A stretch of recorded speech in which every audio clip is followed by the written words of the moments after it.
exploration, David, the screen is yours. Okay, great.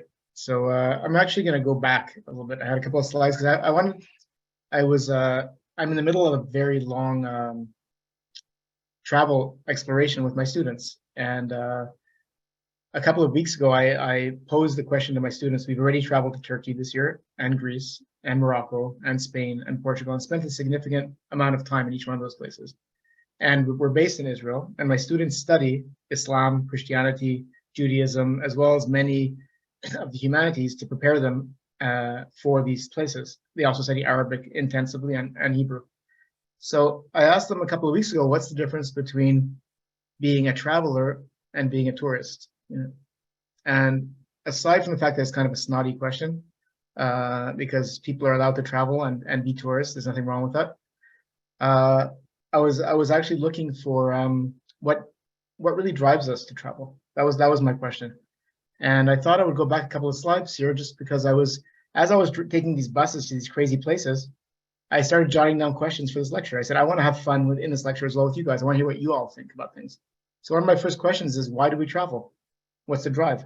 We're talking about 3 ancient travelers, and some of them didn't have to travel. They still did it anyway.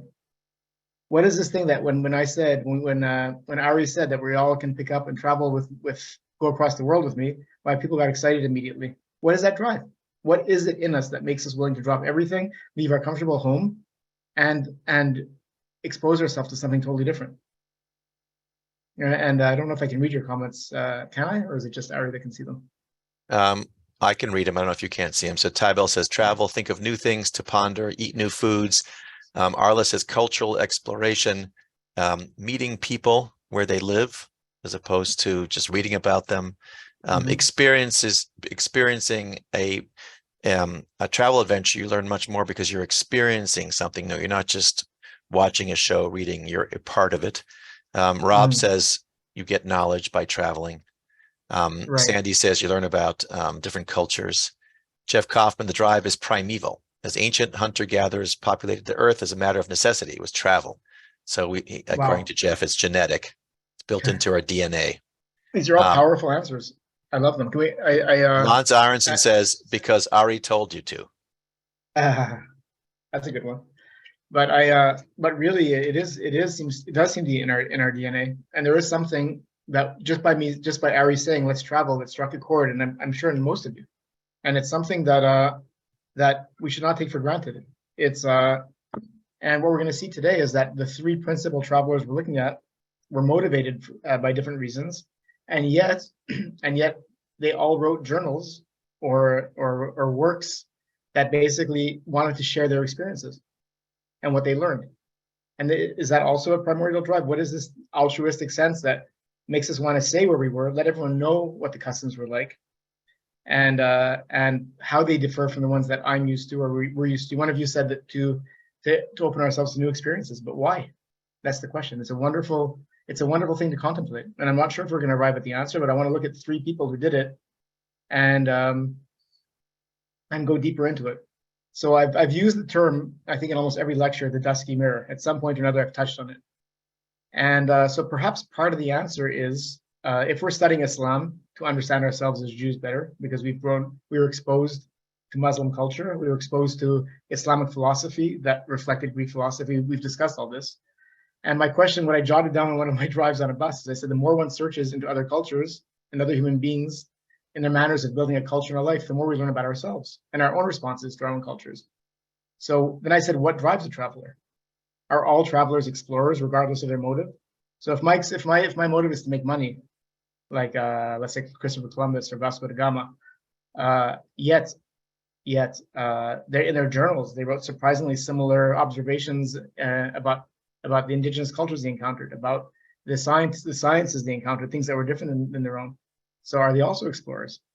So I want you to subject each person we're going to discuss today and ourselves over the course of this session and from this point onwards to the scrutiny. So, and my other question is, why do my 41 students choose to have this year? They're not only traveling, they're also exposing themselves to cultures that make them deeply uncomfortable. Most of my students, they're all Jewish.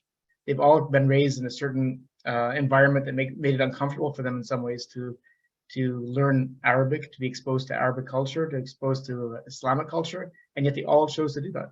They all were in Morocco, found it deeply disconcerting to be in these mosques, were incredibly relieved after the few weeks we were there to come out of it, and yet they all loved that experience. And it's changed them, and they like the way it's changed them. So what is it? Why do we find this travel so alluring and fascinating? So recently, just a week ago, I was in the Golden Temple in Amritsar, which is the, I guess, the holiest place in the world for all Sikhs. And in this Golden Temple, there was people carrying a golden object that actually represented their holy book that they believe is an actual spirit. It's a human. It's a holy spirit, a soul, and with a shofar blowing, carrying it down this incredible pilgrimage. And then I said, maybe that's another aspect of traveling, that we say this is what the temple was probably like for our ancestors. It really struck a deep chord inside of me.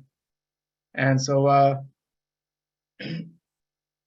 so that's all. I'm not gonna go on to all my thoughts. These are thoughts I jotted down for this lecture over the course of the last few weeks, just basically getting ready for this moment because I am traveling and I love the three travelers that we're discussing, and I want to share their world with you and their thoughts. So the three people we're looking at are Herodotus, Benjamin of Tudela, and Ibn Battuta. And we're going to go through each of them one by one. I want to time myself very carefully because I want to get through them all. Each one is fascinating in their own right, and if I don't time it carefully, I'm going to have to rush, and I don't want to rush. So let's look at the very first one. But I will not let any of you escape without tasting the sound of Arabic. You know that I've not done it one session. I'm not doing it today. We're all going to try and say this Arabic phrase together. And I want you to not only savor each word as you say it, also look for the cognates. And also, I want you also to question as to why I chose this particular idiom. So the expression is, La talbilh asham, wala enab al-yaman. La talbilh asham, neither the dates, wala enab al-yaman, nor the grapes of Yemen. In other words, well, first of all, do any of you want to try and guess what that means? What does it mean, neither the dates of the Levant nor the grapes of Yemen? Anybody want to guess? Let's see if I can see your chats or no. They can raise their hand. My students are not all male. They're about half. Sorry. Do you see Tybal says, is this a reference to 7 species? No, it's not, but it's a good guess. Actually, you know something? I'll come back to it. I'll first try and say it, and I'll come back. I want to see if later on in the lesson you get why I chose this one. I'll leave it for now. But say it with me one time, everyone in your room, wherever you happen to be, try and say it. La tal bilh asham wala enab al yaman. Good. We're gonna leave it. I'm not going to explain to you what it means until we go further on in the lecture. So for fun, I just chose some of our colonial women exploring the Sphinx and the pyramids. I'll be there with my students, by the way, Ari, in just a few days, about a week. Again, looking and picnicking between the beautiful columns. Again, about the drive. I wanted to investigate throughout all seasons. People have done this. They've taken themselves out of their comfortable homes and exposed themselves to this. And these are my students about 4 days ago. They chose to just, there was just someone, these two men, father and son actually, arbitrarily giving haircuts, and they jumped in there to get a haircut. And these are 2 more of my students sitting with Sikh men and chatting. And this is what Ari was talking about. This is just 3 days ago. All of my students received an audience with His Holiness the Dalai Lama. Each one of them got an individual one-on-one with a blessing. And he spoke with them for a good 45 minutes. And it was really powerful. So again, not to brag, not to share my photo album, but to talk about this urge to travel. And here he made a joke. And this, I want to see if I can share this, Ari. Let me see if this works. If I play this now, do you hear the music or not really? Can you hear that or no? No, I think you'd have to like reshare it, with the optimization on. Okay, I'll just play the video bit so you can see it. That guy's playing a shofar basically. But you can see it moving, right? Yeah, we can see it moving.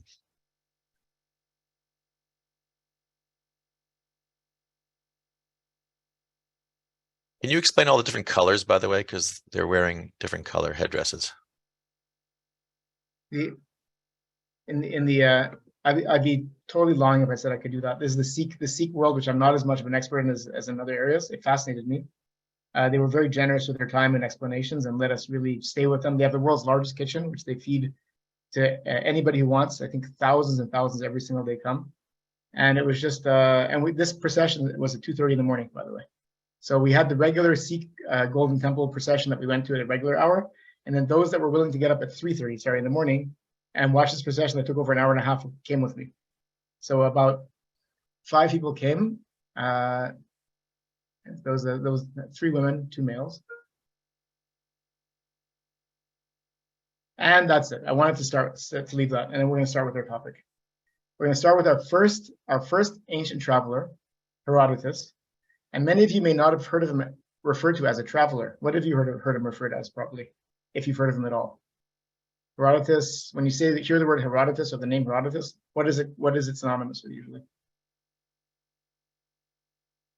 People are saying historian. That's right, exactly. He's known as the father of history. Now, I'm curious as to how many of you object to the word his story because it means his story. Well, if you do, the actual word historia has nothing to do with history. It means inquiry. So that's what the word means. It's a Greek word meaning inquiry. And he begins his very first book of history, as we call it, by saying, Herodotus of Halicarnassus, I, Herodotus of Halicarnassus, hereby publish the results of these inquiries, hoping to do 2 things: to preserve the memory of the past by putting on record the astonishing achievements both of the Greeks and the non-Greek peoples, and more particularly to show how the 2 races came into conflict. This is why I'll excuse you for saying he's the father of history, which most people do say, but in fact, he's way too garrulous and way too chatty to be the father, to be considered a historian. He's much more interested in what people say that he finds interesting and peculiar and unique. He's not at all careful about his sources. He's not at all careful about, in other words, the following true historian, Thucydides, made fun of Herodotus. He said he just chooses the more interesting story. He doesn't care what's factual or not. So what was different about Herodotus versus other historians? He was a traveler. He went everywhere. He experienced and he shared his experiences. He talked about them. And if you want to know why he did that, first of all, this is the world that he explored. I don't know if you can see, if you can make out the parts of the world, he went to Egypt. He explored huge parts of Anatolia. And I wrote here, we're not interested in history, we're interested in travel. So Herodotus used several techniques in his autopsy. Auto is self, and opso is from where you get optics from, to see. In other words, the very word autopsy, with the way Herodotus used it, is you see yourself by traveling. And he would relate eyewitness accounts of events, what people saw through their opsis. And then he would add in Greek this word akouoi, things that he heard. Akouis also can be gossip. And also he added something he found fascinating, the telegomena, the legends and traditions. So in other words, this is not at all necessarily what we normally would think of as a traveler. This is as a historian, although I think he was, by the way. I'm not trying to argue that. I'm trying to say that he was something more, much more. He was our first traveler. And he explored first his own world within the Mediterranean, and then he went further. And one of the questions that I'm going to ask over and over again is, what initially drives you to travel? So when we say the Jews were travelers throughout history, it's because that was our only way of basically earning a living. We set up little islands for ourselves, little Jewish islands, whatever communities that we lived in the world. And we learned, and wherever, if there was a Jewish community in India, let's say, or a Jewish community in Morocco, in Spain, wherever in Israel, wherever they happened to be, in France, the locals spoke the language, and the travelers spoke all the languages. And yet, when they would travel, they would still be fascinated by the stories and the things they heard, and they would bring these things back with them. So Herodotus might have begun his travelers as a merchant. He's very interested in products and in trade. But why else did he travel to Egypt and the area we know as Israel and Syria and Lebanon and Babylon? And he often quotes and names friends that he made along the way. And these friends, these names, their names actually are accurately, I would say, reflect the places of the names, types of names and the peoples that he visited. So there's, in many cases, he used to be called the father of lies because his stories were seen to be so outlandish. And then as time went on, more and more of his stories became corroborated. So he began his travels probably with after the Persian Wars finished, the famous Persian Wars, and Herodotus went to Egypt with the Athenians, and he immediately began recording his impressions. This is one of the boats he probably took with him, one of the triremes. And when he arrived at Egypt, the first thing he called it, he said, "This place is crazy. Everybody the people are fat, they're well fed, they're relatively well. Even the poorest person in Egypt is relatively wealthy." And he said, "This is because their river overflows regularly. The silt is of such high quality that their crops are always successful. They never have drought, except for our story of Joseph, of course, and Pharaoh. But they have a very, very sustainable system." So he called Egypt the gift of the Nile.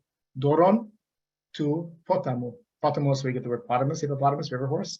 Doron, if you know the name, Hebrew name Doron, it's directly from Greek, a gift. And it's the river's gift. And all along the Nile, and those of you that, if you ever traveled to Egypt with me, those of you may have been already, these are the scenes you will see until today. People harvesting their crops along the Nile on both sides. And this is what you'll see even now. So he was fascinated by this. He recorded everything, how they irrigated, how they fished. And he also wrote about their architecture and their cultural things. So I wanted to show you the first aspect of Herodotus that you might find interesting. He writes of the Egyptians that no native of Egypt will kiss a Greek, will use the knife of a Greek or his cooking pot, or eat of meat if it has been cut by a Greek's knife. In other words, they find someone who is not Egyptian to be kind of impure. They basically, their impurity can pass on to them, whether it be food, whether it be touching if they've touched their food, their wine, their knives, their saliva is considered to be contaminating. And in Bereshit, it corroborates that. Bereshit says the Egyptians refused to eat with the Hebrews. I'm not going to read you the Hebrew, but I'll read you the English translation, which says, they set upon him by himself, and for them by themselves, and for the Egyptians that they did eat with him by themselves, because the Egyptians might not eat bread with the Hebrews, for that is an abomination unto the Egyptians. So those of you that know we have some Jewish customs, anybody know of a Jewish custom where if you touch something, it becomes impure and not kosher?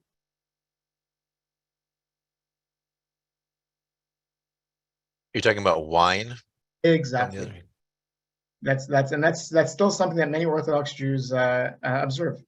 If you can cook the wine, then you're allowed to be a non-Jew and touch it. But I have many non-Jewish friends who have been very, very offended when they came to the homes of Orthodox Jews and were told that if they would accidentally touch a bottle of wine, suddenly it was not kosher. They couldn't pour it for somebody else when they wanted to be polite. So it's interesting to see this kind of custom, how it reflects even in ancient Egypt, how even Herodotus noticed it among the Egyptians. And if you want to think about the fact that the Jews, according to our own ethno-history, we lived for hundreds of years in Egypt, that we still brought some of those customs with us, perhaps. And that's a subject of another lecture that I might do in Orange County, because it's an incredible story there. So that's one. Okay, move on. 1 minute, sorry. And what else does Herodotus tell us about the Egyptians? In other words, we said, why is he traveling? He's recording his observations. He says the Egyptians established for themselves manners and customs in a way opposite to men in almost all other matters. Because among them, the women go to the market and carry on trade, while the men stay at home and weave. The men carry burdens upon their heads and the women upon their shoulders. The women make water, meaning they urinate standing up, and the men urinate sitting down. In mourning, those mourners basically usually across the world, he says, cut their hair short. But the Egyptians, when death occurred, let their hair grow long, both of that on their head and on their chin. In other words, they let their beards grow as well. And he says, while other men, unless they've been trained otherwise by Egyptians, let their penises grow, be as nature made them. The Egyptians practiced circumcision. And then Herodotus adds about writing. He says, well, in the writing of characters, of the alphabet, of the letters, while Greeks write from left to right, the Egyptians do it the other way around, right to left. And when they do it, they say they're doing it the correct way, and the Greeks do it the other way, the left way. So basically he's bringing forth a lot of customs that are unique, that he finds unusual, and he's commenting on it. And how many of these are actually true? Some of them we can verify ourselves. The matters of urination, I've never been able to verify, although I did find this kind of funny cartoon, or I thought it was maybe it's bad taste. Let's see this one.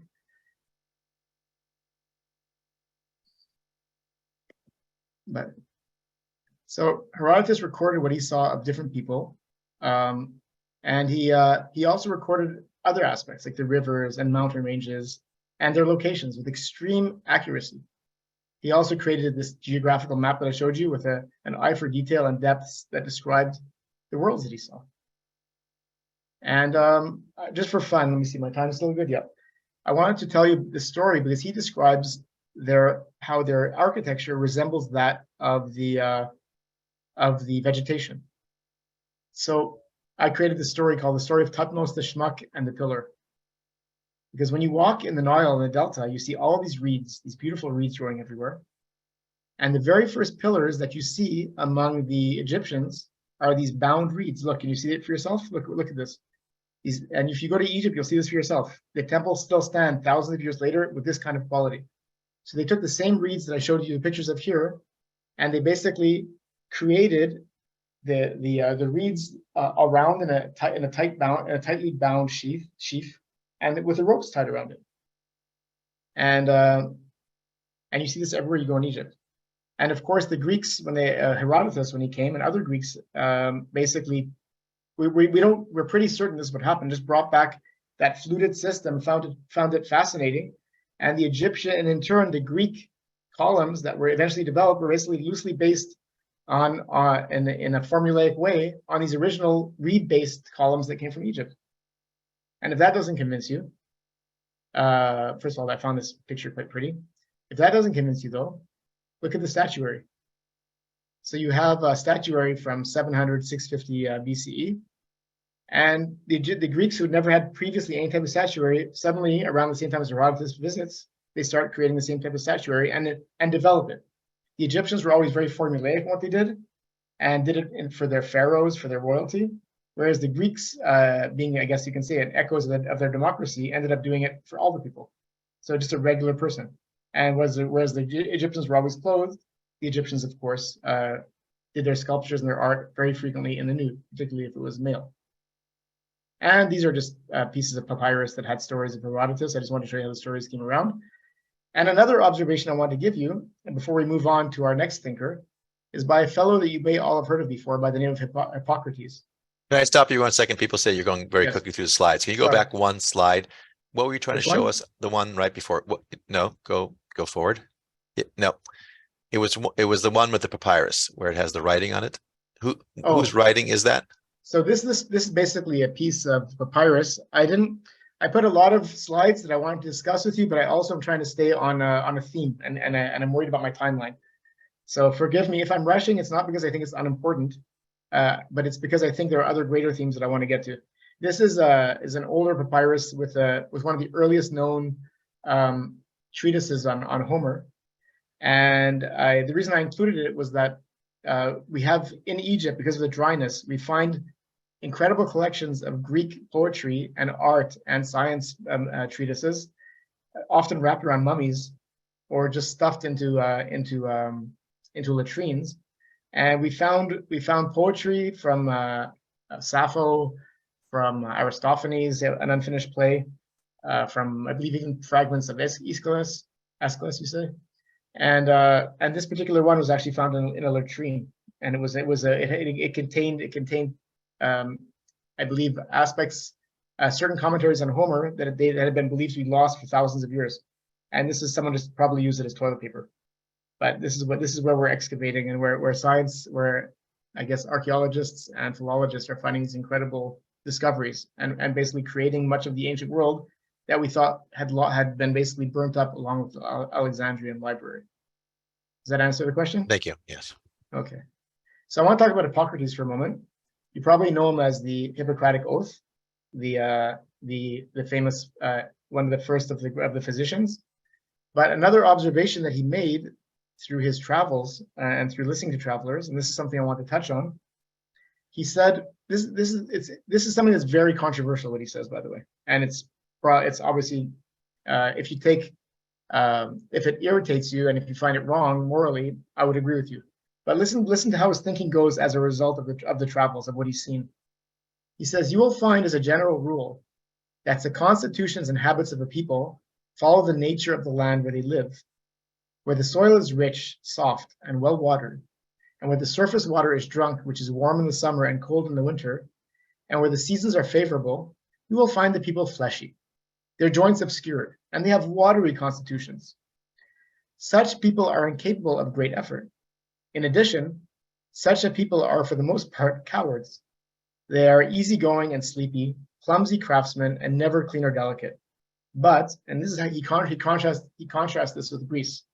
If a land is bare, waterless, and rough, swept by the winter gales and burnt by the summer sun, you will find there are people hard and spare, their joints showing, sinewy and hairy.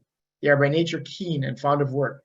They are wakeful, headstrong, and self-willed, and inclined to fierceness rather than tame. They are keener at their crafts, more intelligent, and better warriors. So I'm not showing you this to show how intelligent he was or how clever he was. What I was trying to show you is that as the idea of traveling took root and people started to understand and interact with other cultures and learn about their personalities and create stereotypes and generalizations, this is again another aspect of traveling, of getting to know other cultures and comparing it with your own. And why am I the way I am, and why are you the way you are?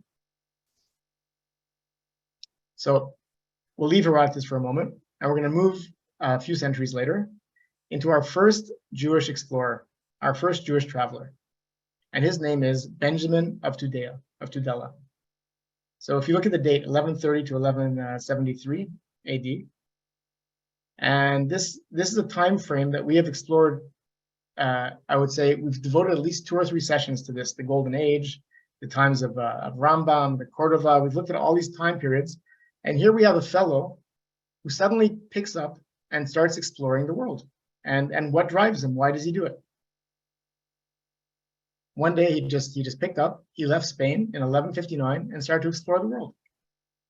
And we don't really know why, to be honest. Like he wrote of his experiences. He traveled in Europe, Asia, Africa. Again, all these people reach Egypt and have a lot to say about it. And his stories and his visits to Western Asia and these countries are older than those of Marco Polo by 100 years. And actually, and much more veracity, by the way. The truthfulness and his accuracy is also much greater. And he's considered one of the most important for people who are trying to understand the medieval times. His works, his writings are considered to be very important. And he wrote in Hebrew, by the way. Everything we have was translated from Hebrew. This is one of the translations. His works, and he himself was a Sephardic Jew. And he was Spanish, that means, exploring the known world. So let's say when he got to Greece, he said, and why we remember what I said to you before, Jews were unique. Unlike Herodotus, who was traveling to explore the unknown world, in many ways, Benjamin was traveling from Jewish community to Jewish community. He was in love with the Jewish people. He loved Israel. He was passionate about his loyalty to Israel, and he loved describing the different cultures of Jews that he found. So, for instance, in the area of Salonika, he found 2,000 Jews. He said they were mostly cloth dyers, weavers. They made silk garments, and they were called Romanians. And then he says, and then he described, I'm going to get more into it in a moment. He says, from there, it is just 2 days' voyage to the city of Salonika, built by King Seleucus, one of the 4 successors who followed after King Alexander. It is a large city with 500 Jews, including the chief rabbi, Rav Shmuel, and his sons, who are scholars. The Jews are oppressed and live by silk weaving. So yeah, I include several copies to show you how important his writing is for children. Sefer Masaot, the Book of Travels of Benjamin of Tudela. He himself was born in 1150, and his books are called the Masaot. And this is my question. I wanted to actually investigate with you together. And again, I remember when I was writing this, I was bumping along on a road in where was this? Just give me a moment. In Dharamsala when I wrote this for you. I wrote, Jews of the Middle Ages were often travelers by necessity. Jewish communities were scattered everywhere, and Jewish people took advantage of this to engage in trade in all locations where Jews were located. And Benjamin himself was unusual in that he wanted to find autonomous communities, in other words, communities that were Jewish run, that didn't have allegiance to a non-Jewish community. In other words, he didn't want a governor. The Jews he was interested in didn't have somebody that the Jewish community had to report to. They were kind of for themselves, by themselves, running themselves. And he takes great care, and he's fascinated by this. This is his. I just gave you basically just a general route. He was a layman. He was by no means. Sorry, Dave. Can you go back and leave that route on while you talk so people can just see the route? Okay, sure. So he was, by his own confession, he said, "I'm not an expert in anything. I know a little bit. I know many. I know a lot, but nothing in depth." He would say about himself. But he was still fluent in Arabic, in Spanish, and Hebrew, and also French as well. I didn't write that. So, and he knew enough to understand which rabbis were to be revered and respected. And when he encountered someone like Rambam, or I'll give you a couple of other names as we move on, he was really impressed. He talked about their knowledge, their wisdom, and what he gained out of their interaction with them. So he's fascinated by exploring different places. He's fascinated by whatever the local production, whatever the products are. He doesn't judge, he describes. And was he independently wealthy? How did he afford to do this adventure travel? This is again something unlike other travelers that we know about. We're not sure about this, but we do know that Jews of that time were able to kind of go to another Jewish community, touch base, refresh themselves, and then move on. And they traded not just in products, but also in knowledge. But we don't know, actually. Again, I'll leave this up for you a moment. I just want you to see the difference between Marco Polo and that's someone else. Never mind, it's later. So after visiting France, Benjamin continued on to Italy, where he met the scholar Avram ibn Ezra. And in Salerno, he met a student of Ibn Ezra. And he says this student himself has beautiful Hebrew, and he speaks beautifully. And he says he actually has a meter when he speaks. And he goes, this must be as a result of Ibn Ezra's teachings. So do you all know who Ibn Ezra was? He's a very famous medieval poet. I think one of my favorite poems is never mind, I'm not going to start quoting, but it's somebody that I recommend that we go into later. So his journal also always refers to ongoing disputes of other Jewish sects. So if our session last month was about Shabtai Tzvi, if you remember that, and Jewish mysticism and Sufis, Benjamin was encountering the Rabbinites, the Karaites, different sects that were warring about what consisted of true Judaism. And in those days, the Karaites were powerful, and they had as much clout as the Rabbinites. And so in those days, they were actually, I guess, a community and a power to be reckoned with. Today, they number in the low thousands. But what does Benjamin say? He goes Karaites, Malachi, Chazars, Kaprusim, Samaritans. He says, the closer I get to Jerusalem as he's traveling, the more of the Jews, the more they become heretics. So he's actually observing, and he's saying, what are all these different communities? Why are they all fighting? Why are they all espousing what they believe to be their own true Judaism? Obviously, they're all heretics. Only my Judaism is the correct one. And what does he say about Muslims? He's meeting. Remember, this is the medieval times. He goes, the Muslims venerate Jerusalem, but they don't consider it a holy city the way they do Mecca and Medina in Arabia. Muslims, when they pray, turn to Mecca, and Jews turn towards Jerusalem. And he goes, when Muslims live far away from Jerusalem, they don't yearn for it the way Jews always did and always do. So he's and this is at a time, remember, when we're still in our area of the Golden Age, the time when Jews are learning a lot from Muslims, and Muslims are also learning from Jews. There's a relatively not to put on rose-colored glasses, but there's a much stronger level of respect and interest in each other. And Benjamin also says that when he sees the Franks, he calls the Crusaders Franks, when they laid siege to Jerusalem, he wrote Muslims, the book I originally had, Muslims, MOS. It wasn't a holy war because it wasn't as if non-Muslims were attacking Mecca. So he actually draws a distinction. So he's and then after he explores Palestine for a while, the area of Palestine, Israel, then he travels to Damascus. And listen to this quote. I brought this out for you because I wanted to, again, going back to our dusky mirror, remember? This is the world that produced us as thinkers. Our fascination with Rambam, our fascination with philosophy, I keep reiterating this over and over again. It does not come from being Western. It comes from the fact that we have diffused it through our own learning that in turn was diffused through Muslim lands. Please understand that. And so what does he say when Benjamin Tudela goes to Damascus? He goes, I didn't like being in Christian-ruled Jerusalem. I feel more comfortable now that I am again in this lush and Muslim land.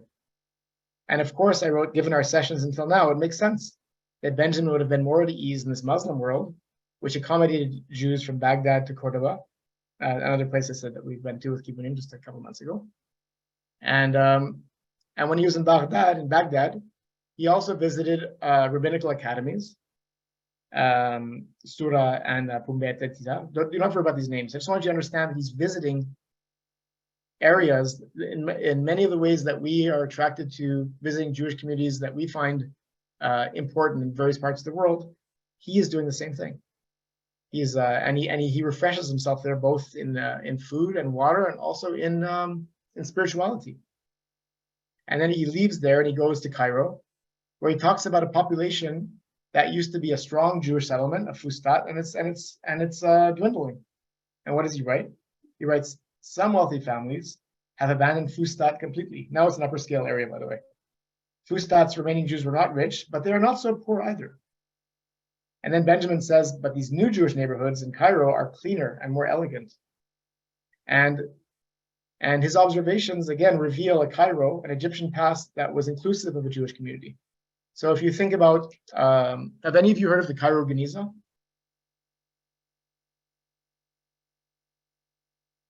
We've done quite a few programs on the Geniza, so. Okay, so in other words, this is the time period in Egypt that was producing letters and documentation and ideas that reflected not just the Jewish world, but the entire world at large that Solomon Schechter stumbled upon. It's a wonderful story on its own. It sounds like you've done it already. So this is the world into which Benjamin is visiting and talking about and as I said, being I guess infused by. And in Fustat, Benjamin writes of Rambam, and he says one leader of the Fustat Jews who works to resolve the community's controversies is Rabbi Moses ben Maimon from Andalusia, who came here to live only a few years ago. Before coming here, he spent some months in Eretz Israel, where he made such an impression that they told me about him even over there. So then his last stop was Sicily. Then he found Christian rule that basically took over what had been years of Muslim sovereignty. So he says, even though Messina is Christian, it still sounds and behaves as though we're a Mohammedan city. And he describes this Christian city as an island of riches in which Christians and Muslims and Jews freely kept and preserved and observed their religions.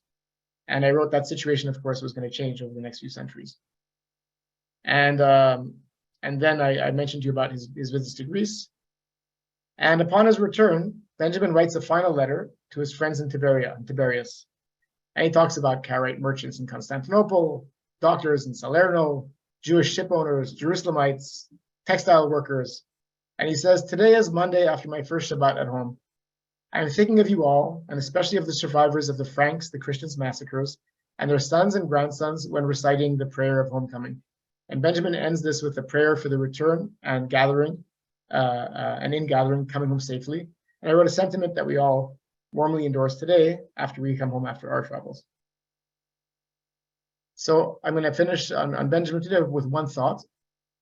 He was motivated by commercial interests, but obviously a very deep curiosity to learn about the conditions of Jews in the different cultures he visited. He spent 13 years going through Italy, Greece, Palestine, Persia, and the western borders of China. And he returns by the way of Egypt and Sicily. This is an incredible, incredible journey, and you cannot dismiss it as by saying he obviously had some commercial interests. This is somebody who really was driven to explore and learn and study and share his knowledge. And what Herodotus and Benjamin Tudela and our next Ibn Battuta, who's coming up now, have in common is that they're all very, very garrulous. They all like to talk. They all like to chat.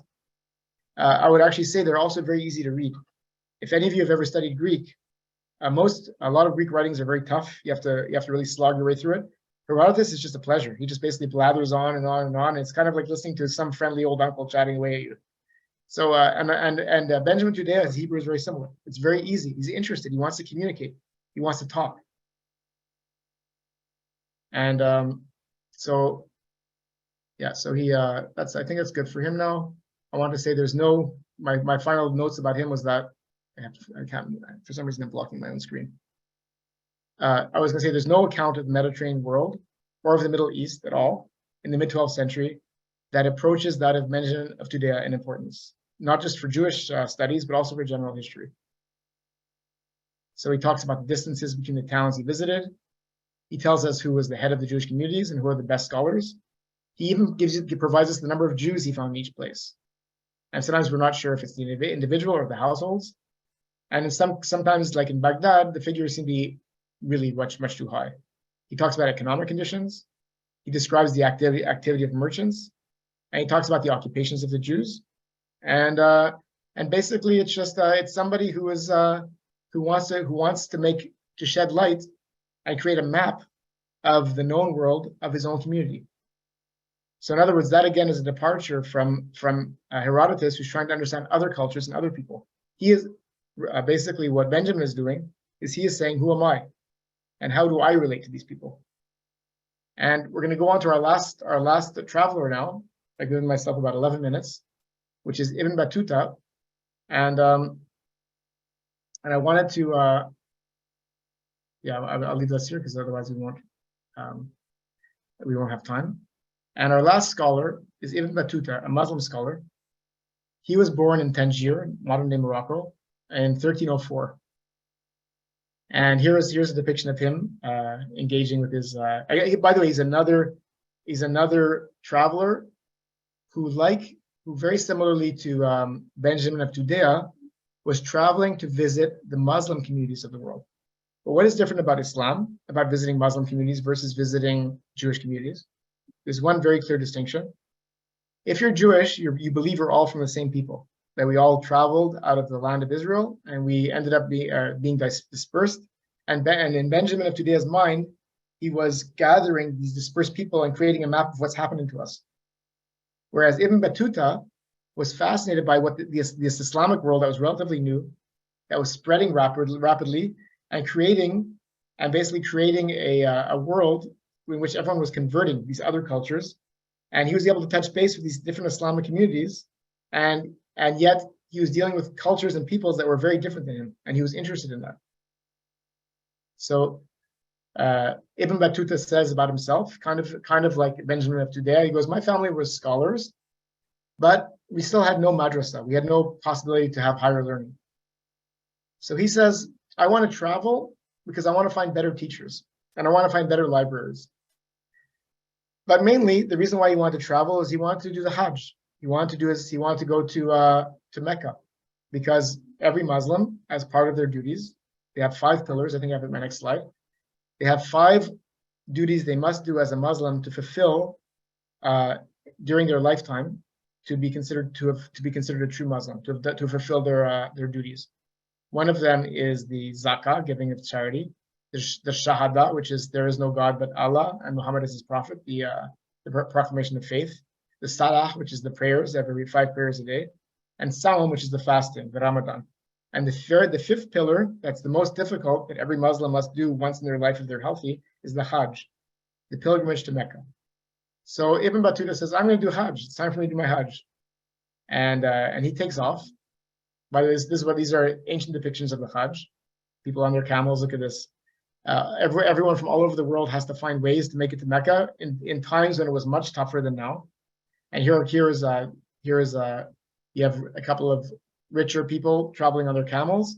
Underneath, look what's being shown here. You have wealthy people sleeping in a fancy tent by the side of the road, and you have the poor people who have to sleep with their mounts outside. So this was the reality. And Ibn Battuta is doing his Hajj. So at the age of 21, he rides out of Morocco on a donkey at the start of his journey to Mecca. Unlike Marco Polo, who went with his brothers, he traveled alone. And what does he say? He says, I set out alone, having neither fellow traveler in whose companionship I might find cheer, nor a caravan in whose party I might join, but swayed by an overmastering impulse within me, and a desire long cherished in my bosom to visit these illustrious sanctuaries. So I braced my resolution to quit all my dear ones, female and male, and forsook my home as birds forsake their nests. My parents being yet in the bonds of life, they're still alive, it weighed sorely upon me to part from them.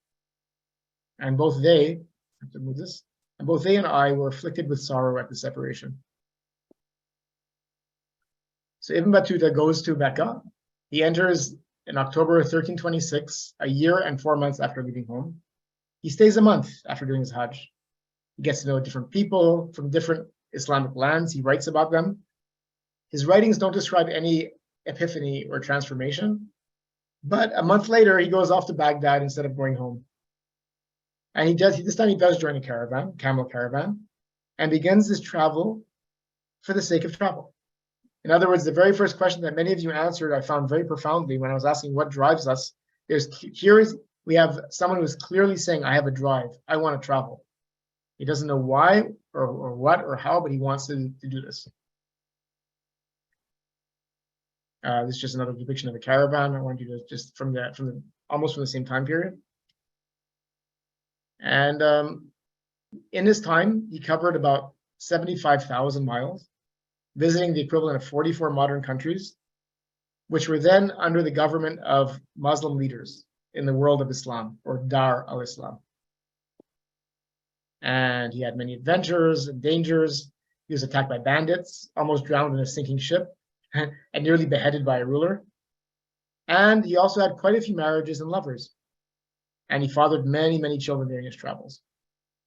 And towards the end of Ibn Battuta's life, the Sultan of Morocco, remember he's from Morocco, insists that Ibn Battuta has to tell the story of his travelers to a scholar and have it written down.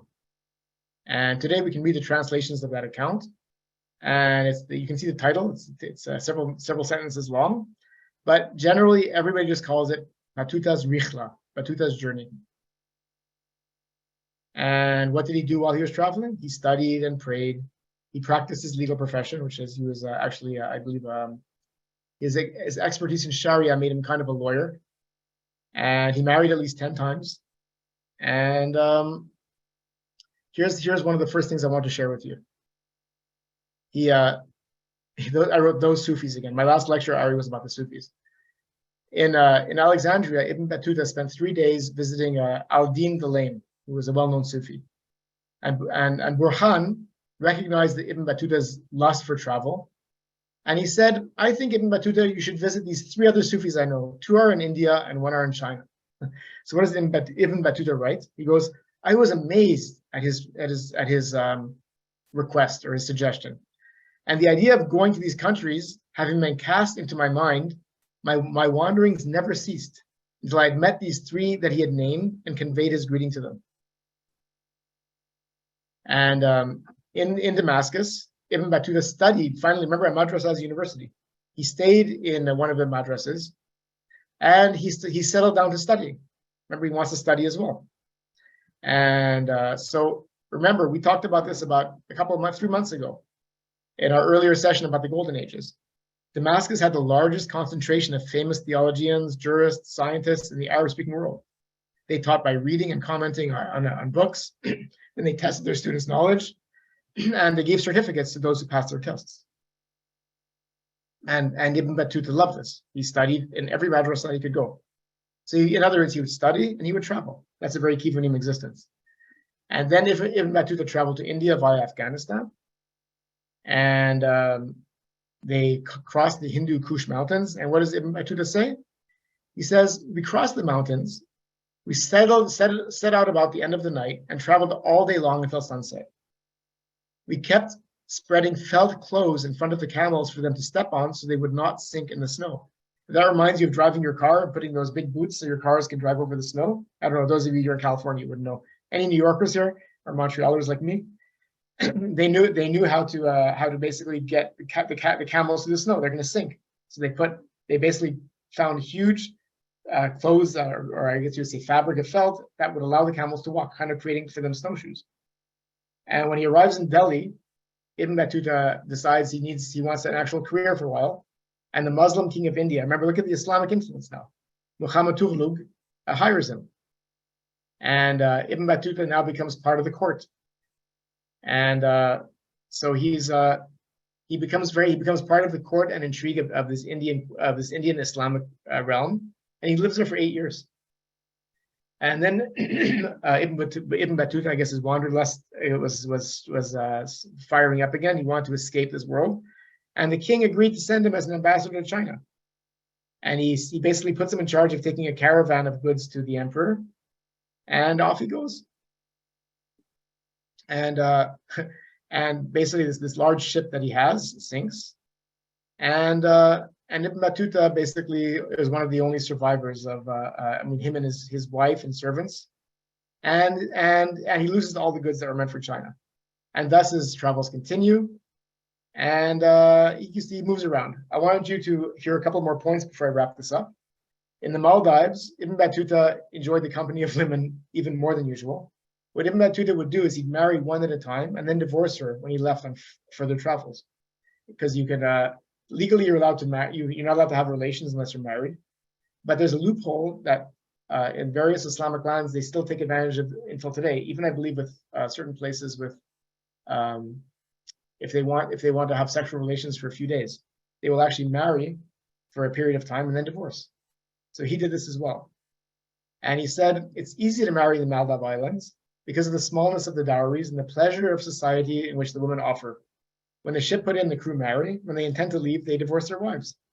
This is kind of a temporary marriage. The women of these islands never leave their country. And then he goes on to China, and he says he went on to Beijing. And what he says about China is that he couldn't understand or accept much of what he saw because it was not part of his familiar Dar al-Islam, the world of Islam. What does he say? China was beautiful, but it did not please me. On the contrary, I was greatly troubled thinking about the way paganism dominated this country. Whenever I went out of my lodging, I saw many blameworthy things. That disturbed me so much that I stayed indoors most of the time and only went out when necessary. During my stay in China, whenever I saw any Muslims, I always felt as though I were meeting my own family and close kinsmen. And again, you have access to this slide afterwards. I don't have to stay on this too long. In 1349, Ibn Battuta finally comes back home to Tangier. And he visits the grave of his mother, who had died because of the Black Plague. And he also learned that his father had died 15 years earlier. And Ibn Battuta stays in Tangier for only a few days. And then he continues his travels to North Africa, Spain, and West Africa. And so Ibn Battuta is then, I told you about, he's commissioned to write of his experiences. And all we know about his life after the writing of his memoirs is that he held the office of a judge in some town or another. He stopped traveling when he was about 50, and they say he probably married again, and we don't know where the location of his grave is. We know he died in 1368 or 1369, and we have accounts of people in that area that talked about this old man that loved to talk about his travels. They said they described him as this kind of eccentric old guy that talked about all the places in the world he'd been. And it's kind of charming to think about what I told you before, that we have, once again, somebody who's traveled for the sake of traveling and wants to share their experiences. And we have that in all three of our speakers. And his legacy, I'm sorry I'm going over time a little bit. I wanted to say, unlike the travels of Marco Polo, Battuta's travels only impacted modestly, very, very slightly, the Muslim world. And it was only the French and English scholars who actually eventually translated his work and gave it its international attention that it should have had for hundreds of years already.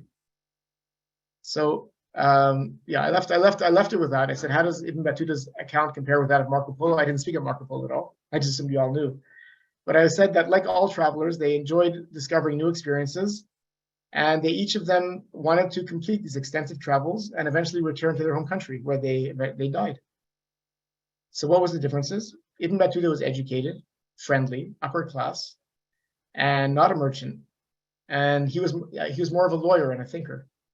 So I wanted to end that with this with the idea that we have these three contrasting travelers: Herodotus, Benjamin of Tudela, and Ibn Battuta, who were intercontinental travelers, motivated for different reasons, and had different ways of sharing their experiences and different motivations. And yet, as a result of it, somehow or another, it touches on that very primordial urge that one of you referred to in your comments, of our need to travel and experience and learn for ourselves and share. And I'll leave it at that, and I'm ready for questions if we have time. Great. Thank you, David. Would you unshare your screen and we'll just take a few quick questions since we're over time. So one question was, you know, when Jeff Kaufman goes traveling, he often tastes the local food to get an idea of what culture is like. And then he brings back recipes and tries to tell his friends about the great things he's eaten. Did any of these authors write about the food that they experienced in the different parts of the world? Or was that something that really they didn't mention? I love food. I'm a foodie. So I looked for that, and I unfortunately they would talk about the fruits and vegetables and the lushness of the crops. I didn't come across many recipes. So I always look for recipes and I try and cook them myself if possible. So so basically the answer is I haven't come across it, but it doesn't mean that it doesn't exist. Yeah. People have asked to please go back to that first slide, not show it, but tell us what it meant that you shared with us, the saying at the beginning of the lecture. Did anybody take any guesses yet? That's really what I wanted. People did, but it's way back in the chat. I have to go all the way up the chat. Can you repeat it real quick in English? One moment, I'm gonna have to go back to the actual slide. Hold on.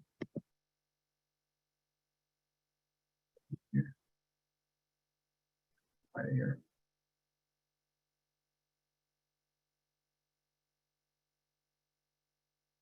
So I said to you neither the dates of the Levant, meaning the dates of the Levant is basically Syria, Israel, and Egypt, that kind of area, nor the grapes of Yemen.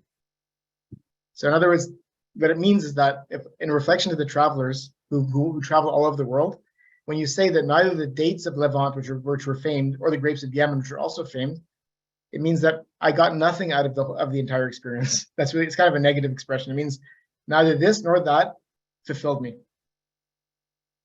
Okay. Latal means neither nor.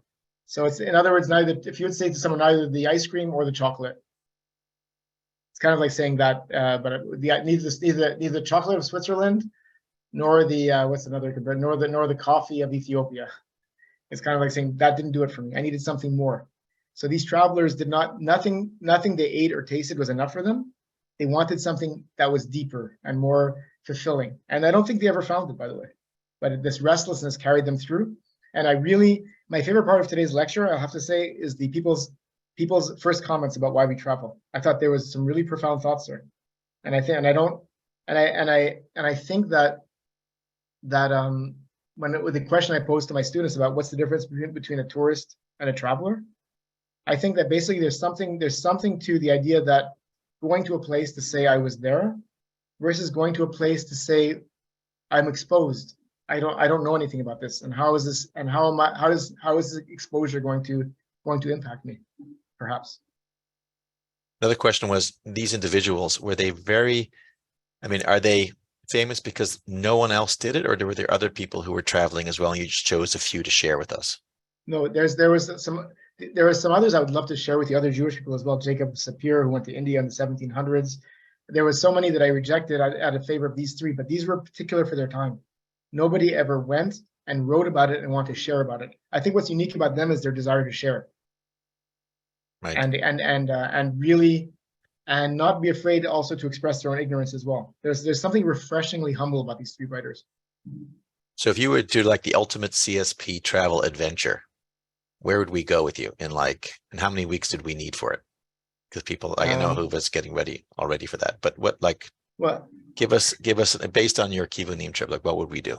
I would first of all, I would love to take everybody to India. I would love to do that, to show them Jewish India. That's one trip I would love to do. Another one, of course, is Morocco. But the thing is that before we would do that, I would want to have a few weeks, like we're doing now, even on Zoom or in person, in which we would study the culture, the alphabet, take lectures about the different aspects of the culture, both modern and ancient. But those would be my first two choices. Egypt, of course, would be a big one. I would love to go to Spain, Cordova and Sevilla. We're Did I going. tell you last week about We're my going. students that were actually in Seville and visited Ferdinand and Isabella? Nope. This was incredible. I don't want to hold your attention, but about half my students and one of the board members of Kivunim refused to go to the grave of Isabella in Sevilla. They said this woman has caused us so much harm, and they had such hatred for her. And I said, wow, this is one aspect of being Jewish that is really hard to explain to people. We have no timeline. You know, for us, the story of Hanukkah, the Greeks are yesterday, the Romans are yesterday. It's an amazing. And when I saw that, and then the realization that for the Spanish people who are not Jewish, Isabella is a hero. She's on her way to being sainted. Ferdinand is right next to her, totally ignored. Nobody gives anything about him, doesn't care in the least. And she's on her way to being sainted. And in the meantime, we as Jews go and just see this horrific individual that inflicted such damage on us. Yeah, but the reason to go is to go and stand there and say, guess who's back and guess who's still Exactly. here. So, My students did that by Ramses, by the way, the mummy of Ramses. yeah. So, yeah. Last two questions. Of all your travels and your students' travels, what would you say is your students' favorite place, like in general, and what's your favorite place to go to? I know it's hard, but I'm interested to know if you find that the students and you kind of share a favorite place, or that they, because of generational reasons, they have a place hard. that they like to go. That's a good question. Like, let me give you an example. I guess about a week ago, we were sailing down the Varanasi, the Ganges River, and we saw these in Varanasi, and we saw these cremations happening everywhere. And the first time I went there, and I was so unnerved by this acceptance of karma and this acceptance of fate and this resignation to this is our life, and it just was totally an experience I'd never had before, and it was really hard for me. I said I don't want to go back to India again, and now it's become my favorite country, one of my favorite places to visit. So my students fell in love with India immediately because of its exotic nature. But at the end of the year, the country they want to go back to the most is the country they find the most difficult in the beginning, which is Berlin. I mean, Berlin and Germany. They all come to Berlin. We go to Wannsee. We visit Track 17. We go to the Museum of Topography and Terror, and it's as well as visiting the modern Germany and modern Jews in Germany in Berlin, and interacting with them and talking about the Enlightenment. And yet, this is the city my students come back to the most often. I end up doing a year of exchange here. One of my students got a Fulbright and studied the Syrian refugees here, and now is a full-time columnist for the Washington Post. But he said to me that his favorite country was Morocco, but the country that impacted him the most was Germany, Berlin specifically. Well, understandably so, because Germany is the most contemporary place in the world that's affected us as Jews, right? Absolutely. So it's the most challenging place for us. It is to go to. So I don't know if that answers your question, but the country I want to take you to the most would be there's a few. We can talk about this later. No, I don't think you understand my vision. My vision is we rent a private airplane, which people do, and we go to multiple countries. So the plane leaves, we all get to New York, we get on this nice jet. It's all business class, right? And then we go, we do stops. We go to Morocco, we go to blank, we go to India, and it's like 2 to 3 weeks of like this incredible world adventure. That's what I'm thinking about. Right. It's not going to be cheap. I hear that. I want to respond to Martin about the air. The air might be toxic in some places, in Delhi and Mumbai, but when you go to Dharamsala and they might be close to the Himalayas, the air is fantastic. Depends on where you are, and we go to different places. Right. So I've been to many places. I've spent time in India, and it is exotic, and it is like going to a different planet. But you have to be ready for that experience. To respond to Margot Cates, I would like everybody to be able to travel, not just those that.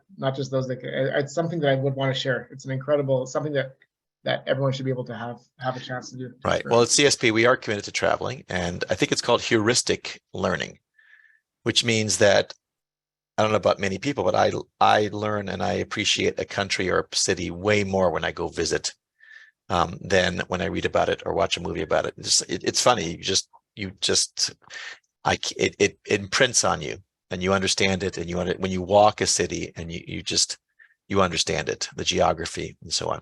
So let's just talk just briefly about our next series. So in June, we have a 4-part series with you, and I think it's a Thursday series, June 1, 8, 15, and 22. It's entitled Navigating Complex Identities, Arab Citizens in Israeli Society.